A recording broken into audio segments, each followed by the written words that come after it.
this from this bumbo. Pastor, Kade associate pastor, Surona Mazapago Deacon Board, Smadon, Paratiza, Ali Men Society go, leaders Smadon, executives Smadon, Surona Maza, Hatiza, Humlingo, Kating Madon, advisors Madon, Masai, Pai Madon, Masai, Nango with you, leaders Madon, Surana Maza, Thailand, Apui Madon, Apau Madon, Ape Madon, Garfen Madon, Saigari Madon, one catch of a man, but you to the day when you get your high set, Papa Kal, Nane. The one in Lusa has a pastoral ministry has a Tingum Kariuka language, is a Ramakulum Diga, thank you, Pame. Tingmoni Lunsa has a Aliu LNB churches Hanga, camera development, Zam. But you see the fastest growing village in Manipur, you say Ali William Nanga, Mukulong Diye. Tingmoni Lunsa has a Aliu Pope Kenga, Sarachanga, Oranga, Salaga, Dinkabamba has a Hadiza Aliu Zalianrong in Pui, Aliu Puina Madunsa, Talay Samsania, Kaisnia, Resnia Sanias, 7,777.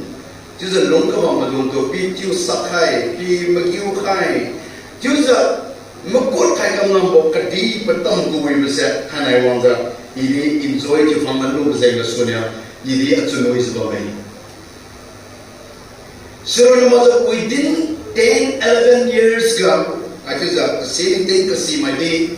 Lungwing Singhu my day, Masai Church, Nam Hasidade, I think the progress to the growth Muikam the Bome.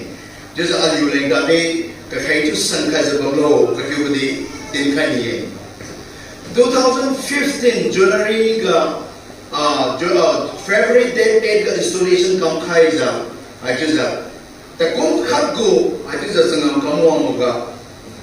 10 times has received one gun. 6,50,000 has that one on the way. You see, after 10 years, the Kum Krius Saiga, Highland Tenga, 10 times has 40 lakhs.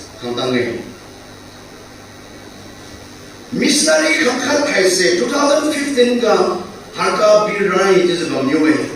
To Hoira missionary Hamsania has a sponsored user, mission 10 user, missional church, LNB Ratadi, Missanga Hajuza Muswamsun Bibo Church, Jusa Luhaiza, Bome Haisi Hajuza Dingwanya Alium Sunda, Bofai, Katu Haisi, Dintau Kai. Around Quilon di my book, Long Puena, I just a message to Wimkala, Dinkani. Toy Kalay with you, the Pratizu, my Puimadum, Dampe Madum, my Winamadum. I will coming Sunday offering high, 10 tight high, 7 new pera like a hay, Juza, Tanera, Zuanuza, about 10 tight Bamini, Juza, 10 tight high said. Zubi.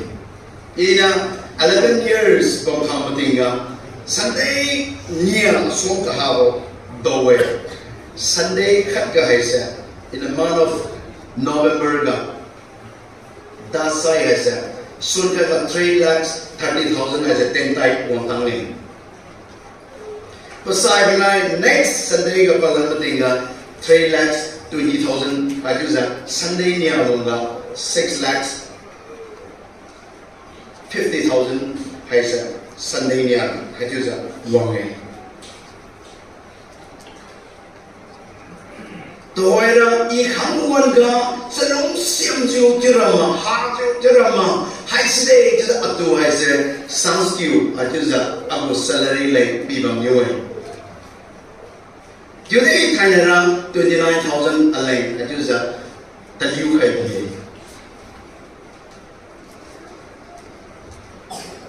Around church, pastor kade associate pastor to the Jesu Makor Bamlo. Simage, Judy Anu. Benign, it's the dangerous sign. Matthew laying away. Bible in the name. Judy, benign sounds up the danger way. You sign. Nelly, oh, they came like it. Oh, just a head breaker of Biola. Didn't fight for me. Aliu Ellen Mego, Pastors Conference got around Bena. Tababang do it. Bena tababang money China Mananga. Pastors Conference 2021. Sika Timothy for my just a Paul Mabulia, MBC pastor there. 2017, 18 ga ye. Just a sick one ga. Pan in the new way, class ga. Alame pastors madong tuwai naliw 69 churches for me. Tuwai asa. Just a sick one ga 68, 69. Pastors madong the Lord sang samriuri ga tuba sa pinhin kakelo. Just a pan ya. Ko kami. Kan sombre na tingnan the new way. The main of UBC pastor, singers in the Center Church, go pastor Kailombo, and I'm young pastor and level Pahamina. But you can't soon run a small harmony. Civil side 20 to 30, you will hang you come from Hanging. Some crew you hang.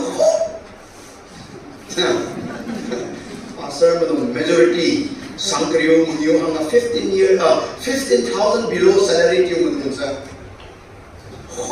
Kami na yung usaw sa. Naman tayo. Paano din no? Pasal sudah melihat gati semua tiyo. Gati umasa de tiyo Sankriyo Munyo ang tiyo menes tiyo lo. Masay na liyo tongga, masay na liyo rangga. Dukan ay sa big discount for pastor's family. You would can on Juma. You want to send a new car to the pastor from the way. Aliu Liang Mai Jat Haisa Lapati Kurorpati Ham Haisa Kaimage Tentai Haisa Aliu Liang Mai they did a long Aliu budget Haisa 50 to 1 lakh lunga ka keng makiwa. Sibriga lakat lang niya riga aliw ministry tamula jang. Management is a Timora, he is very conscious about the management. Pagku manya is a ministry kasibo kakiw sa Timora masenwe. Now the ministry mo say he give us more. Kaisan birawe. Ha. Yun ang aliura, sangkriyo ay sa daw sa'y sangkat din tayo pirara, malang. Samakay pibatinga, daw batinga, sangya pirala na sa konsul magay. Sangriyo daw batinga, sangyo pirala na sa receipt bihamine. Lahat daw batinga, sangkriyo pirala sa komine, di ba? Tiyo bine aliwa ay sa tuwera, lakat Masai lang you to batinga sabi you puwan ang sikumine hai sa sila to lagi kita gra kumine sisa yung sila tingwang ay sa aliw liyang may kipon lang you jam rin ang pimami di ba lakari ang pimami di ba dekan sa gra yung suara kalay sa zulong yung yung sa sila tayo it's a management program meeting mamaya. Nangasin nalong sun insama lo, nalong masan malo, malong kasui may malo, masay. Hay tisa good steward, mas steward malo, ring kasiwa pima malo, tisa aliw do meeting mo ito. Sina aliw Manipur gati swalma. Naglilak pa na si Tama. Jadi Manipur ka na aliway sa lari hamay ha. Aliw ka ikaw sa. Dekala, tingnan niyo lari isa gati yung giraw. Sino gati yung suara pilane yung kita mo eh. 就有几个嘛，晒你晒到没有呢，就是他都往我们当中去。有的人这么深这个干嘛还是，哪里还是个帮到的哈。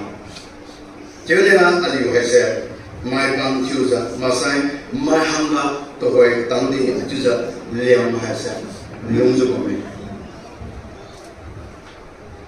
现在一个说呢，比不个，一个来路上面呢。Itu orang kami ni, anak-anak tu mengikut dengan kami ni. Problem itu silsilah kami ni. You say, question yourself. Natulur nak menyuruh tu apa sih sebenarnya? In matter of giving, people akan nang dekung se people kamlo tu say. Badan ka tingwang ni ni, atu menyuruh ni. Jadi people akan nang menyuruh ni ini kan. Jadi alih yang menunggu. Mai cũng rất long tao lên trên cái sân này, anh viên đi, giúp đi phải cái, sau đó nó cái ta cùng ga, alam, jadi kita orang mendung di annual go business asset wang lanji sunai, alih mana pulang anda annual meeting ga puan, we kecang masa audit report gaya, jam, itu je MLA kikon mo. XMLA ki kon mene dene yang mo sa ini luni ma mesti delo tu sai annual meeting wang ka half yearly meeting church wang tinga powalum te ka mesti dega lo tu sai audit report ka ja tega ni lo telang wang ni lo Tên ta sẽ tìm hoàng quyền lưng nòng ở thao hạ bằng nghe chứ là mình thế nào họ sẽ tìm hoàng nhá là dần chưa biết rồi si dành cái sự nhập đi bớt si thôi đón đồng là lên tâm thế chứ đi để làm hoàng tăng mi lô sau lên gây mong lô sau lên gây mong lô anh lên gây hoàng lắm mà gây hoàng lắm mà nó là hết quyền mình như thế anh lên gây hoàng lắm là lại bắt cha tôi kia như vậy bây giờ sejauh itu alim yang mai, hasil manipulasi mana kenge. Jadi hai kumbu mentality hasil alim kelira lagi kangke kerja hasil din kini. Siapa nama tu LFA passes madung passet dapat tak? Jauh tiga Hazrat Allah nama keng juga mai pelamra sangkriu kat dunia kalau tu sering ada. Tinggal Hazrat Allah sunai, Hazrat Allah tinggal puyo jalan ni berapa tu sini. Pasal kangkang lu siang tahu ni boleh jalan tak. Hazrat Allah bangsa. Jauh kalau sangkriu mengiupi lu jauh, wah saving house saya lomang tu lah saya Hazrat Allah mana mati kau. Talan pi ti wang tu siang tahu ni boleh pasal kamsi mana kamara boleh jalan ni. Aku tahu deh mau kemuang kini sila amai macam tu marah ira mula pasang kali terlihat boleh. I aki di cium mula jauh. Sena cium lah naik ni. Jam cium gus graduate daripada ini graduate dia tu. Aki hasil time saya 55, Patel hasil 46. Jam. Arwana sipsa. Saktiman bang sultan ini ya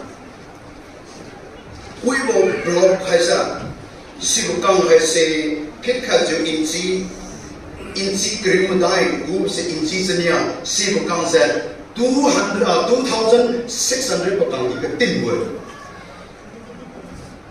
Seki tu saya kau saya kiulu pui toilu kuan kang kailu so the two orang kuan kalu the suan kalu buang kang kuan ini buang kiulan apa ina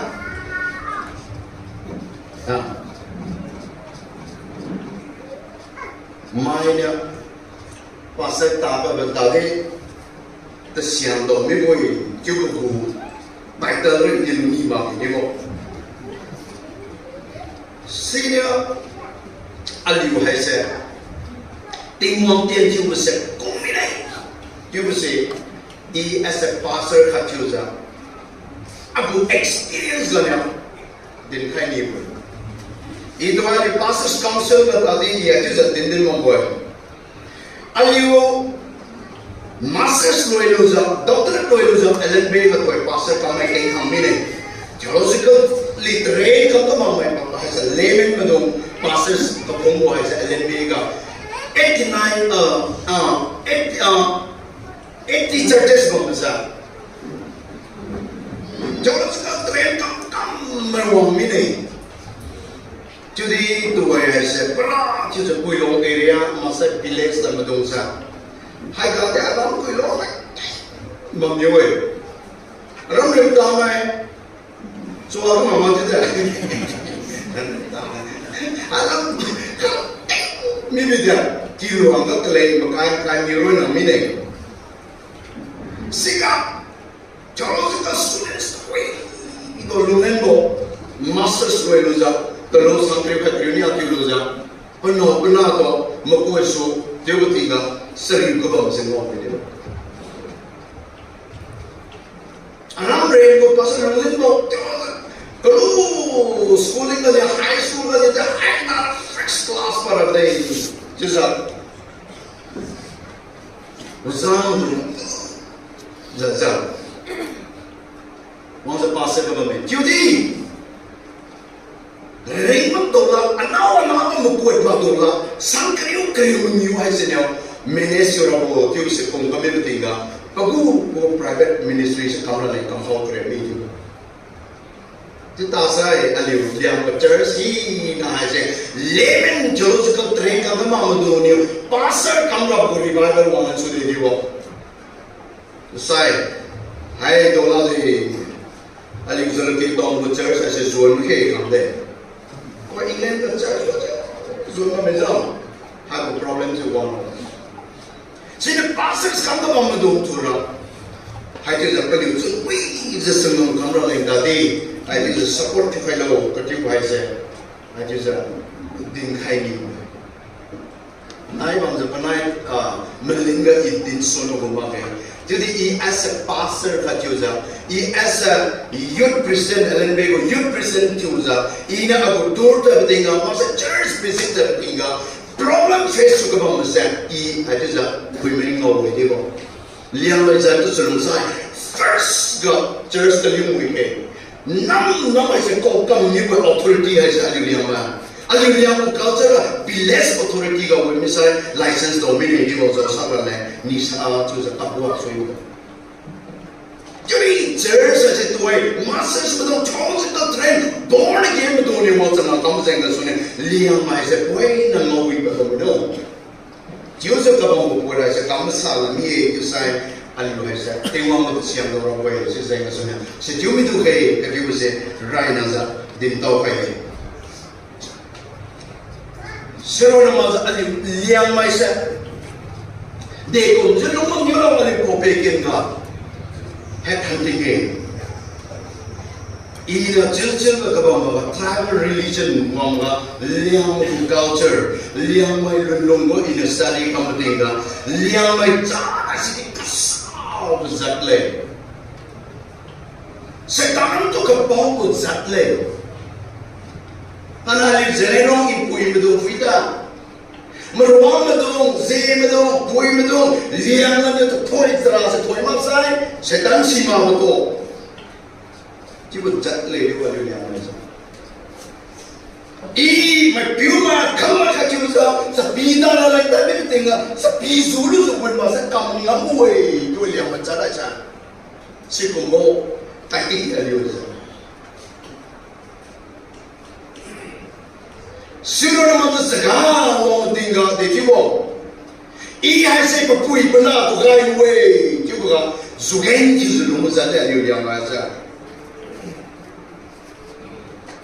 Kasama pamanan sikong mago. Detro katsaliang mo. Buena si masa alibu igon. Mibo. Mahanga kiuni mabo. Jebuk liang mahasiswa, hai ko mozai hasa alibuga rim hai bang juma. Sini mai to hatang lat juma. Selalu ikiu mudung do kami tak kaya. Aliu liang mai singers betul keng zebame. 你对不？哎呦，两个罗个，两个来了，真累就啥不呀？啊，把东西嘛，我们领嘛呢？我再不一定把酒还没得着，啊，给我洗，两个对，过累个，对，再不做了做不了就这样，什么都累的还当不下去不？我表还做不会。还不如一个哎，这样，两个表的就是就上不了的，咱们都得就这个两类啊，这给为就没，这类了就得买到下当了 ，sports 啦就得买到下当了，啊两啦就得买到下当了 ，excuse， 个来用啥必须为，对不？就是。来个啥么都有，对吧？那你个 boss 干嘛没有？海军那里 CPO Central Police Officer 个，这个年的，我在那什么行业做年的那个，那时候个41嘛2嘛2万航空员还没得招牌。他们 UPSC 本地部个那个还ဒီဆုံးမှာကြောင့် main clear ကိုစိုက်မကောင်းမျိုး interview လေးဖွင့်လို့မျိုးဒီကနေ့တော့ဒီမင်းနေဘာမှကတင်နေနေယူနောက်တော့ဟိုက်စီနေယူဆွမ်းမရဲ့ကျူကြကုန်းကျူမဇန်လို့ကျူအကဆိုင်နရာထွေးဟဲ့ခမီရောဝေးဒီဝေးဒီဘောFirst Peter chapter 3.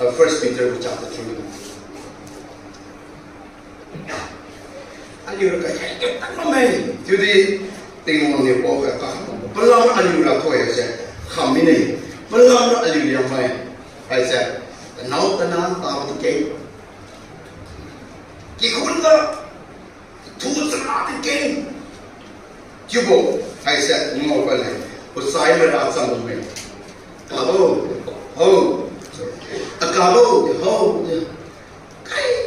de já como cuido não é luz logo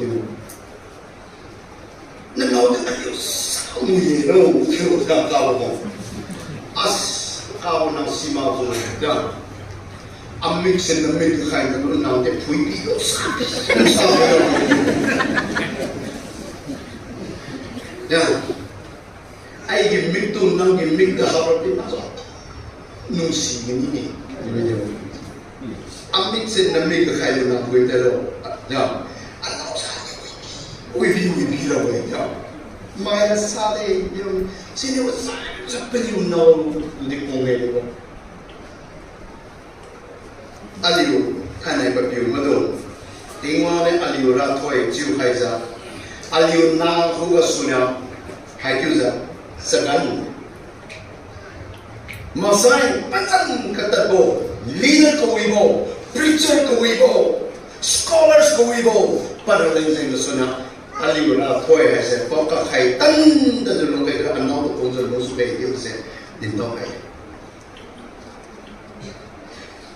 Jisai tu kai, aliu konteks la ul lengkang ini, mesti song kai, mesti koi kami ini, I hese kai ni mesti berteng lagi diuleng. I dana Thursday na sunse kung kat na para lecture kung febo. Jelo da Friday na class session 3 kasi kung ka henza tusra session surok se kung sania kumo kam ta kayo. Jelo pero de ka corridor ko sa kamanga tolo niya. Ta sun kung kriu ka katan ta lan mo hay đến cái lá này chứ giờ buổi luôn thấy lá này sẵn đây account kini bikini mà tìm bằng anh ta thắc chứ khai đi mà tìm bằng rồi chứ gì men mình sẽ aku request take cái hero cái lần đó thế là bây giờ thì tiêu phí là vấn đề chứ sự tình hai mươi này chứ là exhaustion của cái này thấy cái cúng thì mắc cái cúng chứ vừa rồi cái là camera mấy này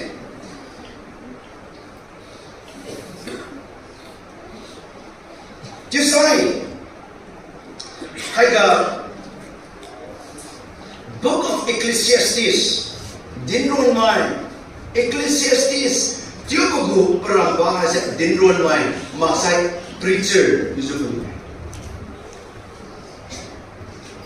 Have a book of Ecclesiastes sa Solomon David Nabiu Solomon third king of Israel go pasumbo suwamnya rawe Ecclesiastes sa dinron mai sa Old Testament ga panya Arias sumay sa raw kayay Song of Solomon Proverbs adi Ecclesiastes have a book of Ecclesiastes ga alyunya degu matsun ganyo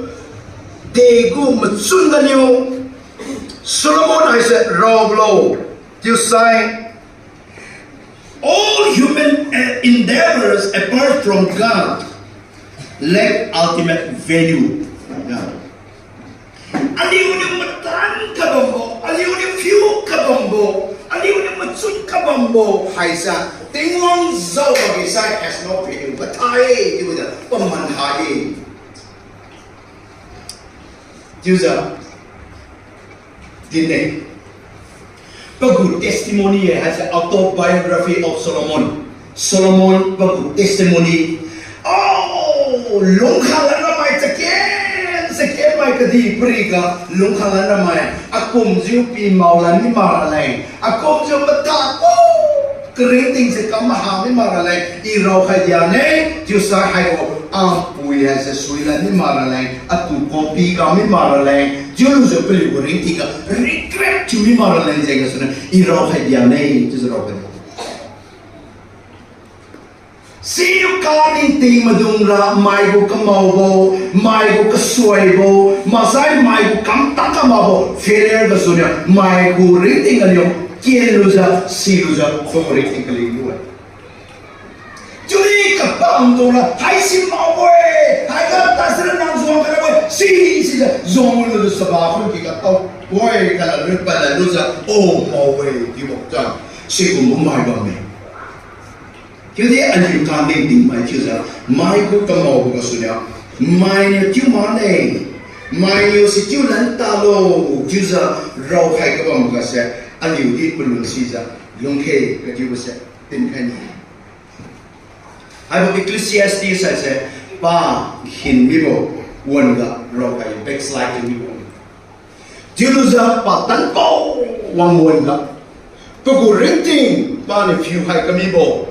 Mening luza pa hase haibo book of Ecclesiastes hase raw hai Song of Solomon hase de kumwen galolo to say was written in the glory of Solomon. Solomon ni bagian di zakabamon pagod sa wang kadi hase pamalan zumekan Egypt to make the border to tang to za Kadi pemasolan David Saul beliau aja sepuan gari ini tenu sesering di mataima jadi sepuan gari nama di macam kaisa siru nama tu toy hase red sigo sword atau singyu betul nggak hasa kadi beri pamang macam ulapan hase yang si port kaisa si kah hase tekuk macam teks hase kecil hase ngomong sebab ni banyak masalah Hadis depan akhang jumpa penting bagian di sekabongan ke pan alyumarai. Nah, bagus love affairs. Hai se Song of Solomon hai se berapa. Sim saya akhang jumpa orang tinggi tuan masa middle age ke bagus tinggi hai se at the peak pamalan. Akhang sekabongan ke Proverbs hai se berapa. Tan Paul usai, papi buah pu usai, patun tin usainya, hai Ecclesiastes saja, rokai. Usai, hai ka Ecclesiastes saja, degu, Solomon ku lulunga, masai bagu rating ka, Dewu Bakaju Masa Dewu Lampan Pani Rolo to say the search for meaning in life. Greeting go Paramba. I said Delo Katu said Kapubo. I said Anuya. Haika no. Aliu to white Samai na he na I said the two key along the tea. Paki Palu has a Pahanga. Na Madunza, the king, the monk, Juza, Kabamo beauty. Struggle to balance. Who am I? Who am I? Is sorrow. He has a sorrow. Do you know question I said? But Santa go, but you the collect way. Is a Kabamo beauty. Joey, sorry, but Juza Kabamo beauty. Who am I? He has a sorrow. Kalay sao view, keep a look how view, Kapahang of the key user, Madunja Gabam view. Who am I? He has a song. Hadi, where did I come from? He has a Degani Wonglo. Isolo, Hadi, he has a Degani Wonglo. Where did I come from? The third question is, where am I here? They could bring a long one here. They hate to yes, but he bring one set. Why am I here on this earth? Rick Moreno. Why am I here on this earth? Kasiam ko na tingkum renew re tro tingkal jo. Rimba me duty sima. Signing na signing swa. Present sima. Kimi mo there. In the life path. So, the word of the good review in life is name. Jubo, I said, Ali Buga, Bombay. There you could bring a long to Ali life purpose. Greeting Lumon home Junsa, see mother eating Lumon low, you said. Kadi, fourth question, what can I do? He has said, they will come to sweep home. He has said, they will come to sweep of bureau, to give questions. Everyone is wrestling with these questions. Have a question, I said. If they come sweep low, align they could talent no, align they could give low. Adi Priga. High see Magisai, life will make sense. Creating as a Parim Palagino. Creating as if no one will notice your existence. Nang ringkaye, you say minus sinoke. Kadi bringa. Ide ko kamralo, this is simabo. Kadi, the final question is, where am I going? Sina, know your destiny. Know your destiny. Bago. Ini lah tekino, cuma si kemana dong tu saya anu yang lainnya keluar mai,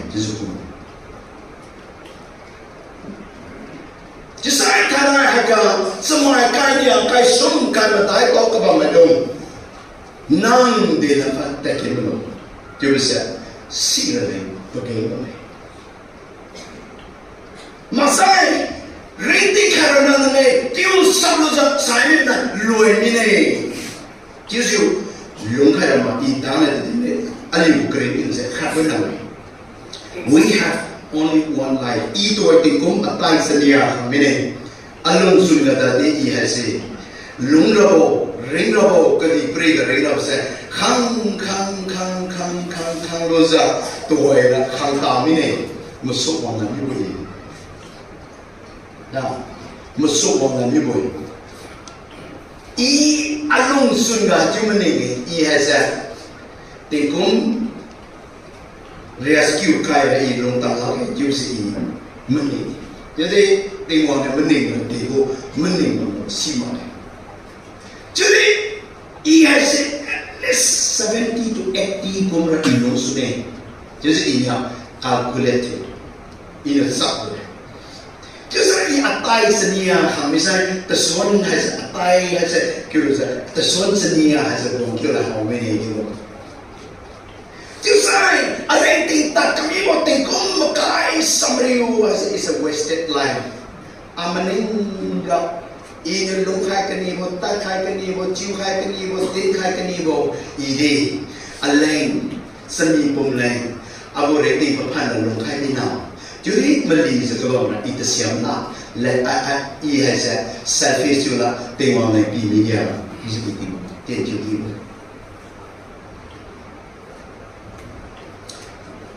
Gimana tak kau dan ayo keren kau hi nanti suye jadi kasih aku gimana itu Zainzro Zainznia hasil Monday to Saturday nama kamu lo Zain kasih aku itu sisi tisu nama kau nama orang belum dia Sunday nama suruh kau dia Sunday na has kobi down Maya masakan sebiru kumam api ting father sa Sunday na dance ura rin kamza Sunday kuma kobi has a cabbage has a example 22 size Sunday has a 35 around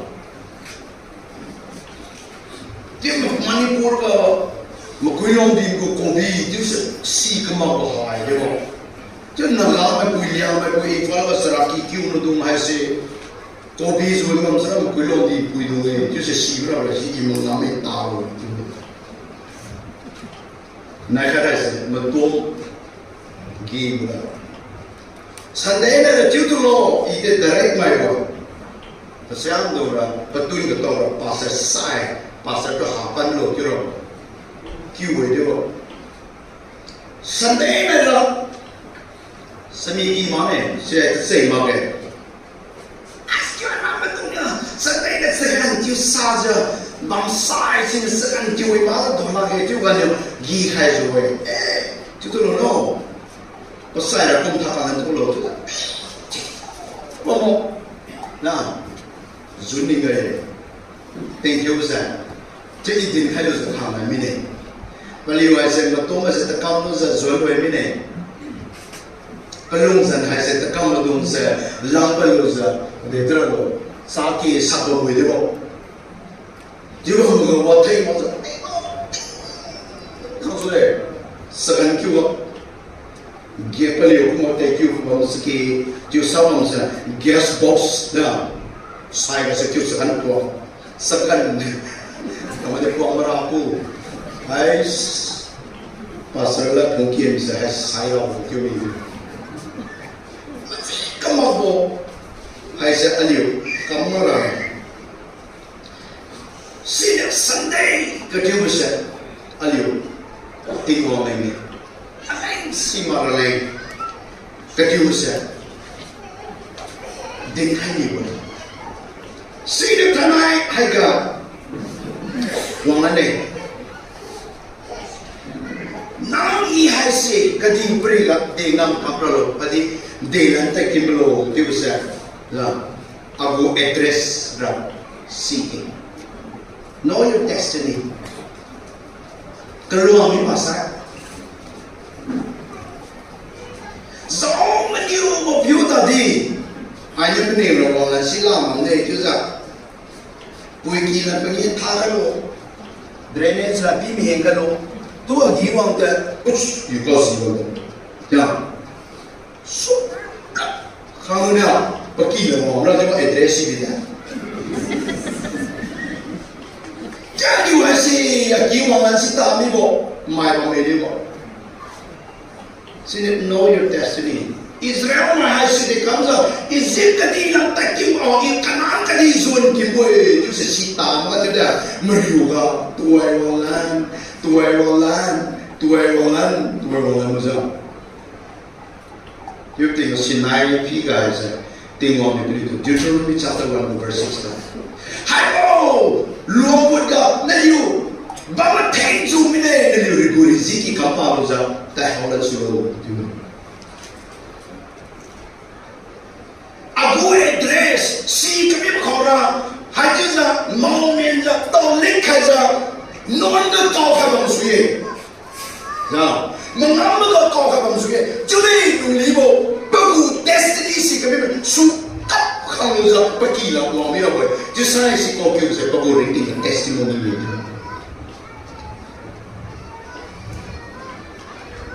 anh hiểu rating là failure one after another semai na to ma do la za ja ko ba even David Pelu has it no ko kêu rồi chứ đi idea đúng không đâu chứ có xí cái gì là suy nào cái này nó sao tiêu hoàng là một số số được mình xí cái là suy nào anh you see where am I going this is the key questions chứ bộ anh yêu bắt tu rồi nó cái gì lý do hay sẽ đun đuổi ý như mình cái đuổi anh yêu sớm cái sớm cái mà đại bằng mình after 50 years khai thang nhà này bằng gì nó mira vậy dasa i galilong Christmas speaker le tu khai ra ý như là aram là Christmas nó chú không nghe là cũng kêu sai làm thằng nào asal apa lah kamu bukan sekiranya lagi, anak mana tu kau wang lagi jual tinggal, semua kai sum kai mendaika, 80% tu je belum cita minum. Siapa macam keting tu je saya kamrin, apa pun nak tahu ni weh. Dia tinggal i belum siapa macam keng, dia tinggal seni bang tak ada, aram pulang di negeri tu weh, dia setelah để cái làm to làm là tận bầu tận địa tay tụi gì thôi, xe tôi anh yêu hay sao, lúng cái bông sao, tịt thèm đó mà, thì không được như vậy cái này nó coi một biểu thì anh yêu cái này nó sao một biểu, sợ hay sao, nó sắm giờ cái gì phải không, thế nên anh yêu có destiny, anh yêu muốn khai cái là một bông hay sao, anh yêu cái gì cũng khai cái gì sao tingkan ni. Suruh pada pemberi tinggal, kerana berapa sih telo views ni, number one apa ni views human wisdom and knowledge. Ni ting hai sa, Ecclesiastes chapter. Dinron mai, khago kriusro ka ipapa hai.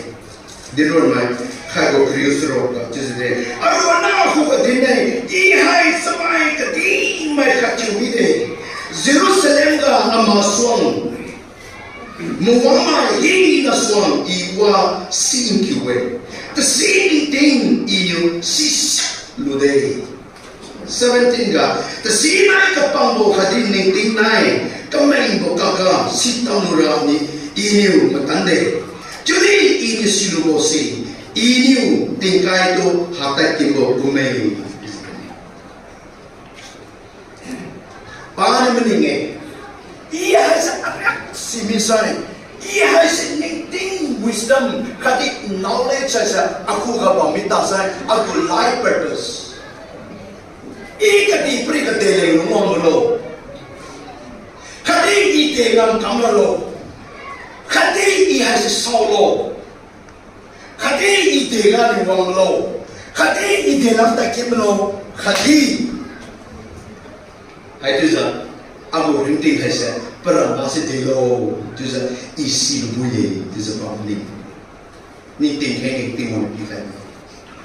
Jadi, pan itu sa, mathai, ni ting kapi, semai tu belum tapi, dah, popi kian gua Kalau kata Facebook, WhatsApp saya kami dah, ayo, dah nak tinggal, pasar lagi dah saya Bible college ada, Bible school ada, kaji light hari, electricity wala ada, tu है kehiu tangnya, cuma saya kerosene, petrol saya, timbang juga, sibuan gerak. Pasar nama pasar pangkai lo, tu saya. Tekunya sun pasar pang tinggal semai cycle mana? Nah pasar apa sih mantap ya, kira tu. Ya, semil dia apa? Semai cycle yang kantor nah pasar apa sih mantap ya? Kira tu kasih area sisi lain, mobile sisi lain mana ni bo? Saya mama tu sekai.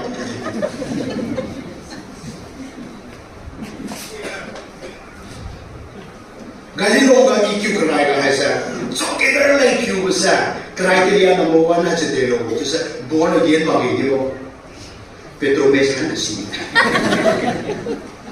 sa jadi sovereignty ni witu anak tinggal school suti wa tinggal kaliman baca sa kadi pun sa Telo sa telo sunu memoro sunasel siamo tiu sunma ke dibo lai ta tiu sunma ke meja akam ki ka sun pung baro katang ki ter panu sa na sering dia sun pung baro ka to wang si sun mo sunu mela si betul muan ga ta de koi bukan de ta tuan aja niting kau subetingga keren kau subetingga tadi beri aja dia justru tamhar lo na dia justru ini ngamlo dia justru aku juga lo kita manipul problem aja mereka kan serah tu si luza lo tahu luza pernah IAS officer juga serah kuat angkat seperti kami harta lo dengan kanin nah Dras kung sude meng di ko kanya mo liang mai puidong liang mai yudong di menga gua tiga pagkakan tahay kay palit dito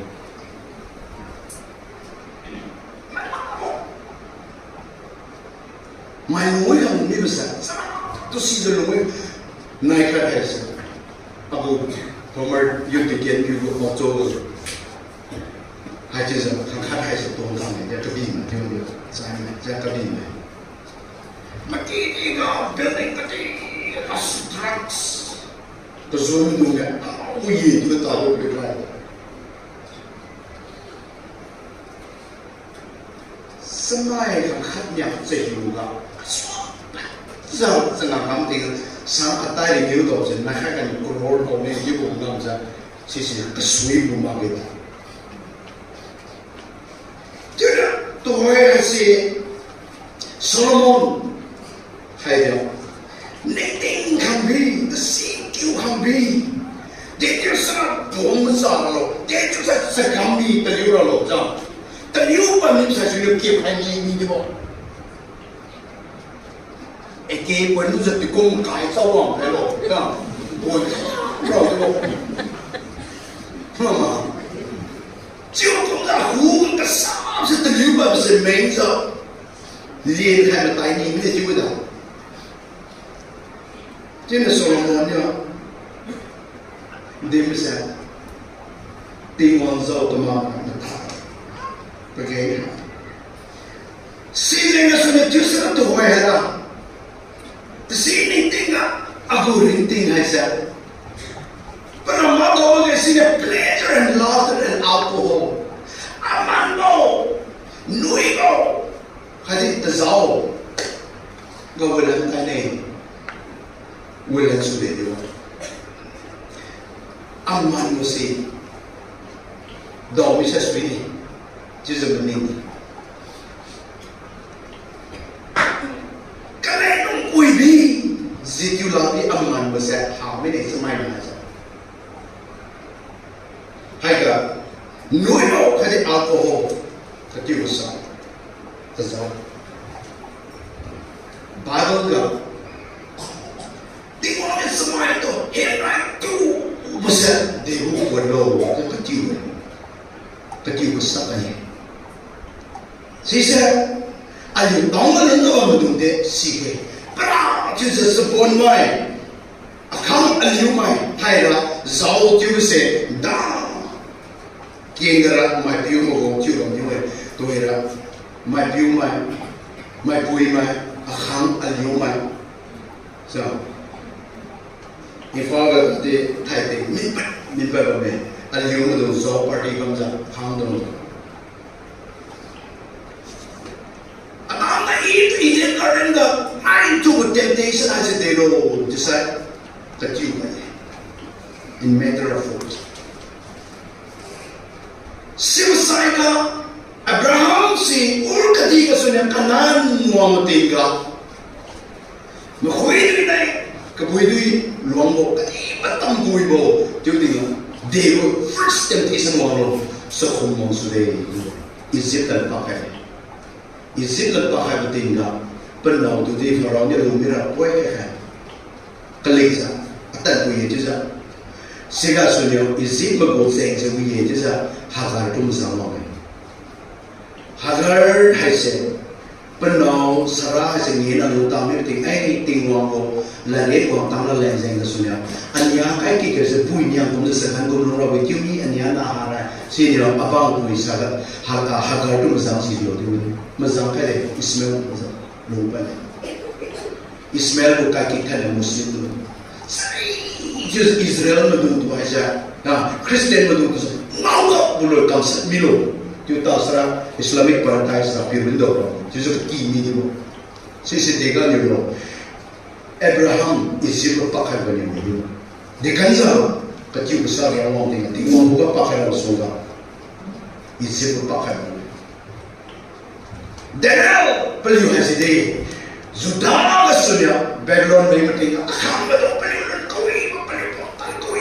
Pemain tinggal seorang ko ketiga tertentu oleh advisor curang sehingga sunya si betul tu haisa hati usah maju rabai si ini cuma seperti haisa video pisang slow just order pelan jadi Danielnya perlu sudah sampai era azan beli bangdi aku country beli bangdi era seorang ko tu teksen aku kamu sebab milawe Saklu sehingga sudah Sadrak Mesek Abednego pelindung nanti setiap sesuatu itu ayuh saya sudah bersumpah dengan si betul hasil isi betul bukan nenting Babylon bukan nenting musuh deh 10 times wajar nenting ini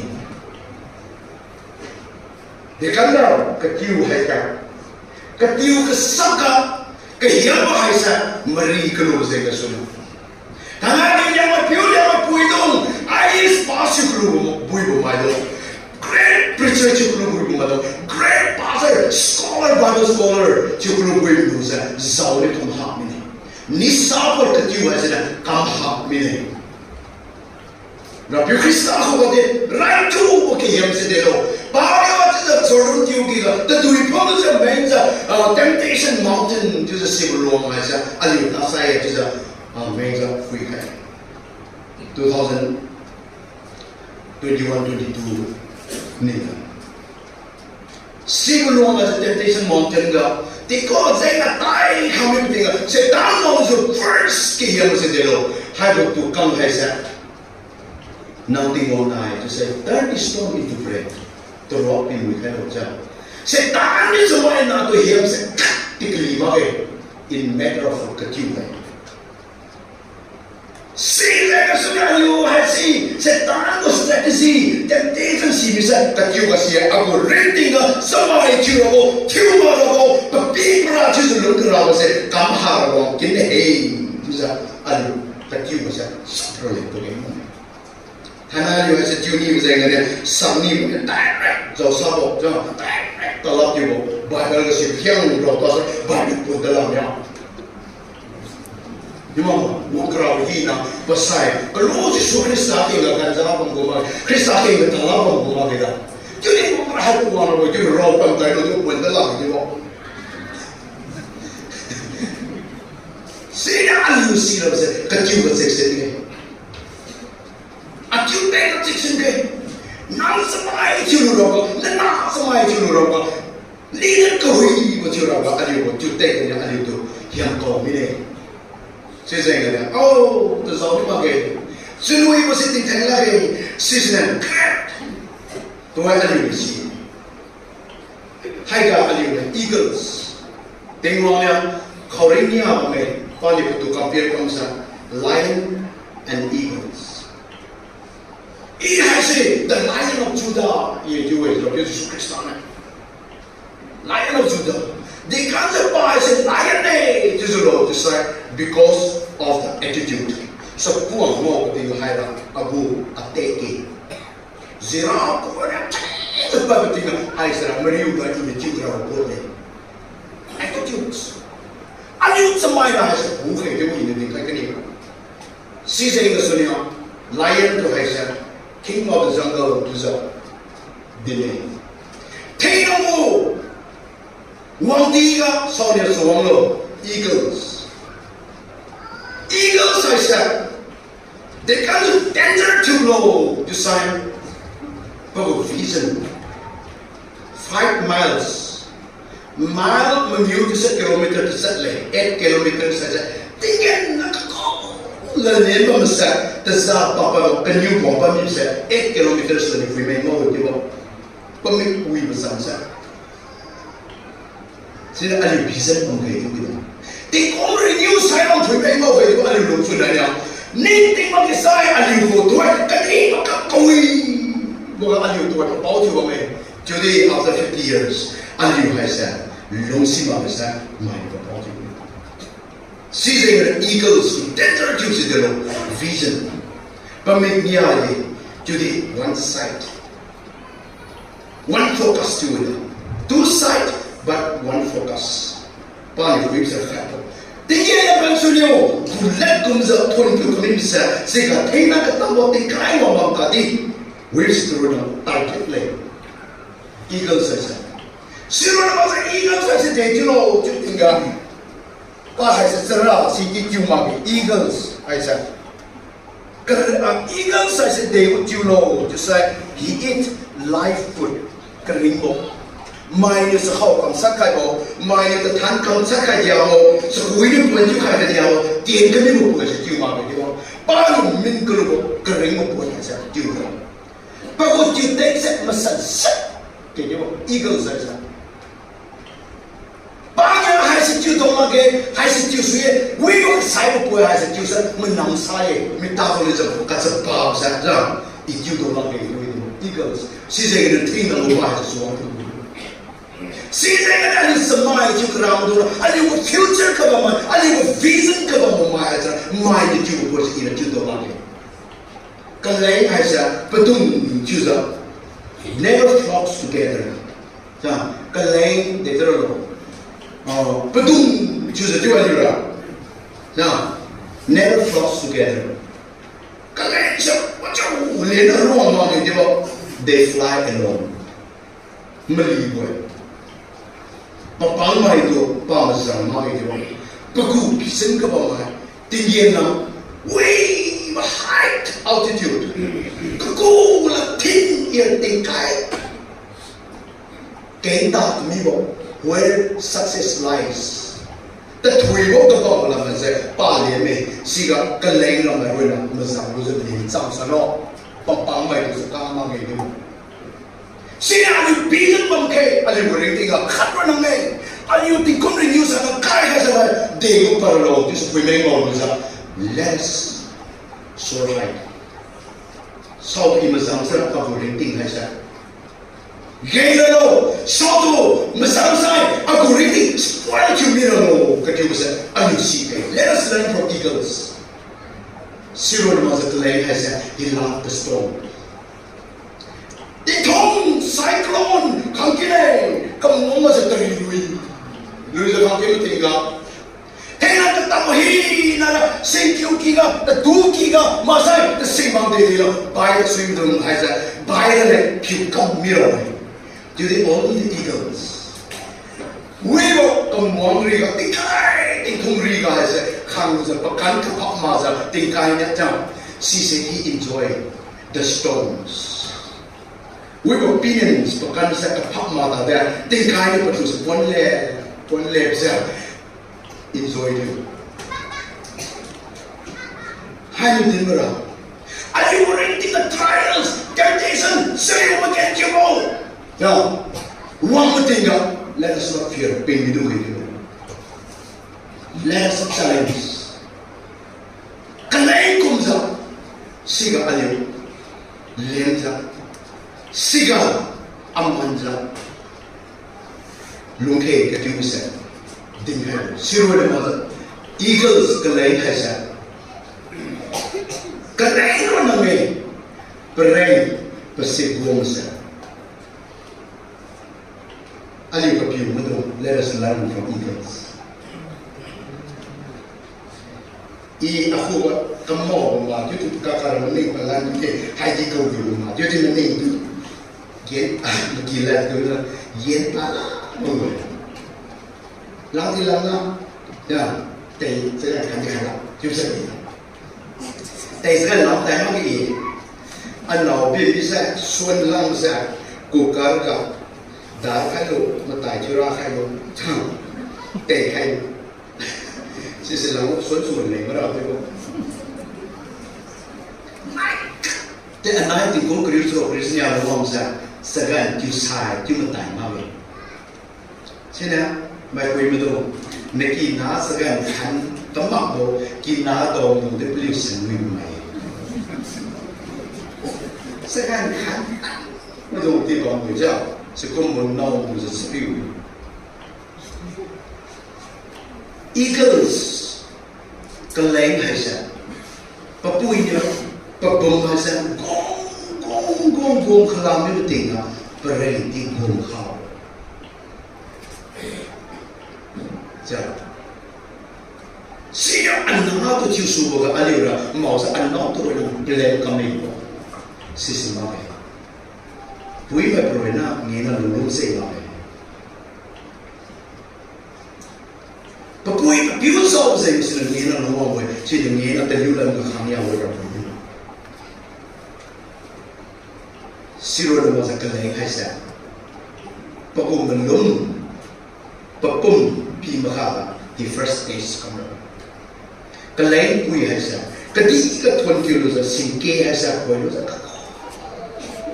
le ta mi ro we kaleng de tro prei hasa patu hasa haro ju tinga pa hasa suye ju sa pi la we must get see pulu sa something teliang khaira boy tu we teliang khaira tinga le ju sa kati ju tang makha mai jo get up boy ne boy thang no tu pi na no like we go see us in Kobe 3 times successively tinga melum dir tinga siga it is a poco trust poco melum sa pi khai tinga aliyo do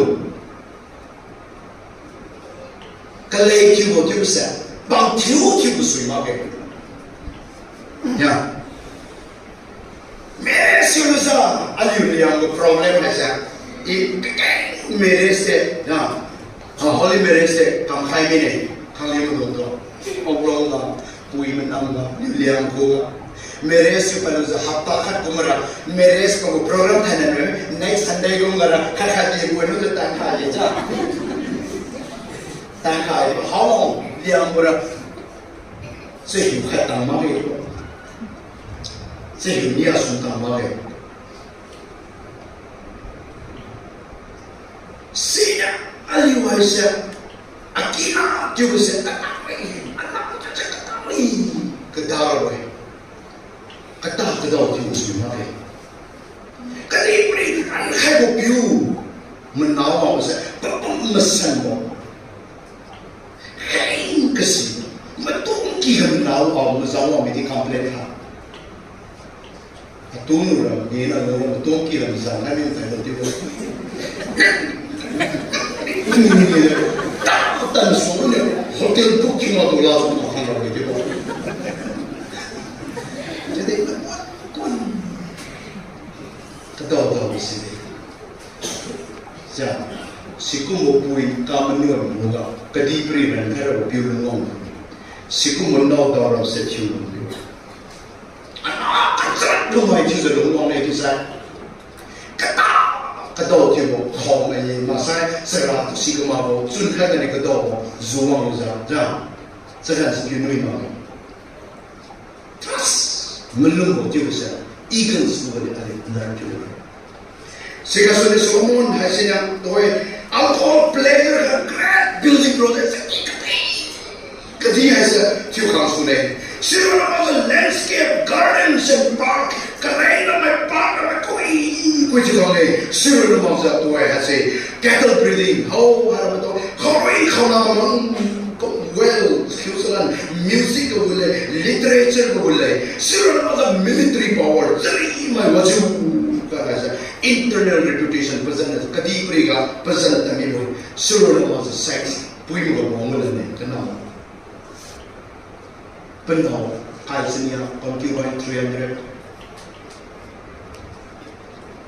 Judy sibudonya belum se kim khai nama kana mo ga haji se pa ni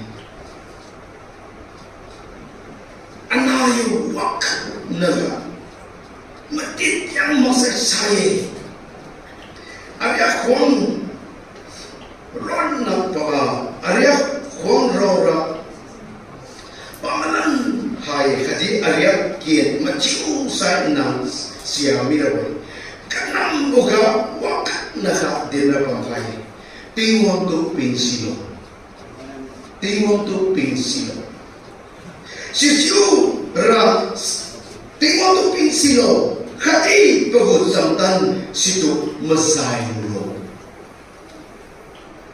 Keep his commandment. Abraham, I will make you a great nation. Katigo ipikyu kay ne. Genesis chapter 12 verse 3 to 3 daw. I will make you a great nation. Kati pray tayo. Mga nekay nekikay siya. Matthew, like example that you would nation I said Italy lo you will do what? So Siga Toy is it when you buy a thing down? First things the want to pick up the low sometimes I said pick sometimes I said pick See then you my God I said you Israel my comes on Lungro lai nation kacu je lungro lai kadi pray of it to ay sa Israel lai kadi wa sa mai no ne pain je lo Manipur state chong siam kami bo Israel lai jiwa de kadi pray super power kagaba bo Israel do pain de kanza Timon ne kim man Timon kadi biu se ga su se ga su thanai aliu Lemai with you kadi pray kana. Aborin tingo paramba I said sira I said. Dega ni sira lo just like fear that tingo to pingo. Kadi po samtan masay masiye. Kiu sabo. Kadi pray ka lumay sing ko. I said James that in room. Hey lumay me do. No se hiusa no bachu kami itu nang seliang itu loh. Sisira yuriang tungza puino miro, hamo miro. Alim si Grecian Empire Alexander the Great berasal dingkan moine. Bahasa kedipri conquer kolonial kami. Philip of Macedonia, Napier, Alexander the Great itu juga. Old Testament, New Testament kakak pat kami berasal. Alexander the Great has in Pagu Pasa, side of Women. Aku rating has a Hyson Kakelo, my mama. Hyson Kakabe, just like half of my kingdom has a Pika name. Judy, mine, how many? Kanam upon the request. Aku surround the fun. Aku the thing I said. But I'm Katar Awang Diga, doctors who do the wonder. One kind Kali aku kofin na abien haise hen pat kayo.